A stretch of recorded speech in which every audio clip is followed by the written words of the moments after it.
Assalamualaikum warahmatullahi wabarakatuh. Selamat datang di seri kuliah aljabar linier.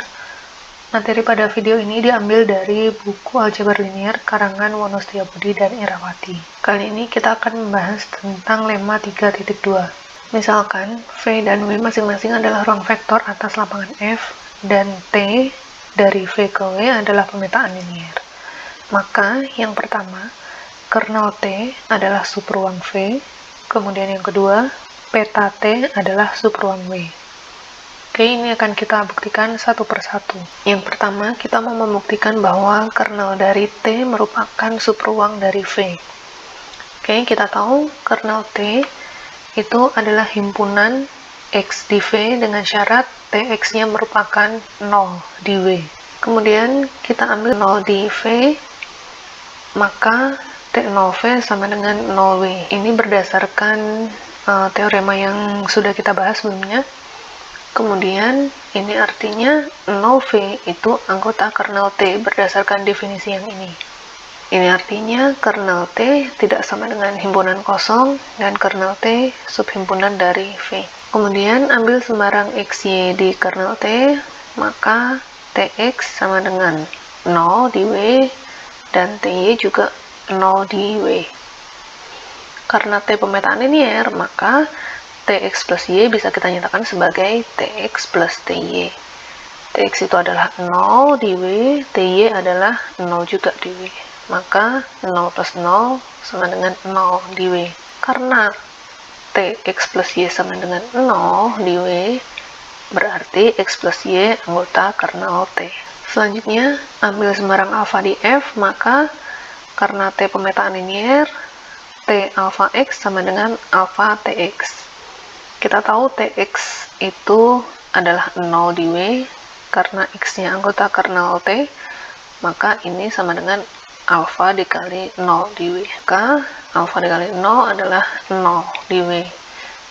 Nah, karena T alfa X itu hasilnya adalah 0 di W, maka alfa X anggota kernel T.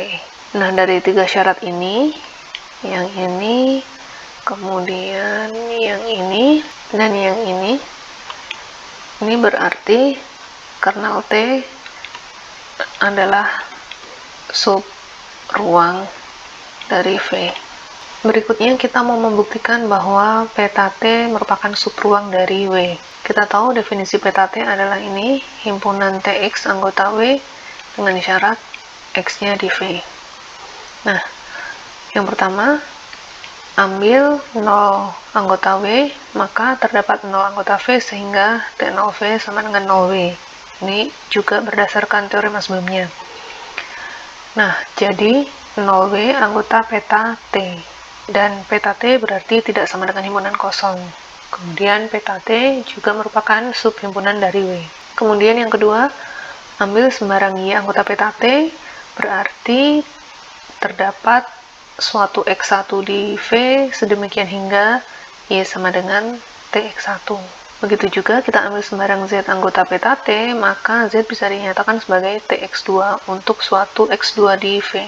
Nah, selanjutnya perhatikan Y plus Z itu sama dengan Tx1 plus Tx2. Karena T-nya pemetaan linier, maka ini bisa dinyatakan sebagai T dari X1 plus X2.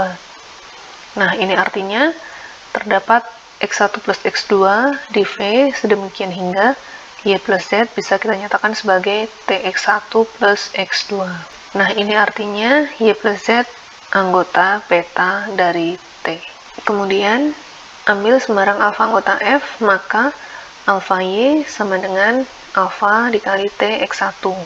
Karena T-nya pemetaan linier, maka ini sama dengan T alfa X1. Ini artinya terdapat alfa X1 anggota V sedemikian hingga alfa Y bisa kita nyatakan sebagai T dari alfa X1. Nah, berarti alfa Y anggota peta dari T.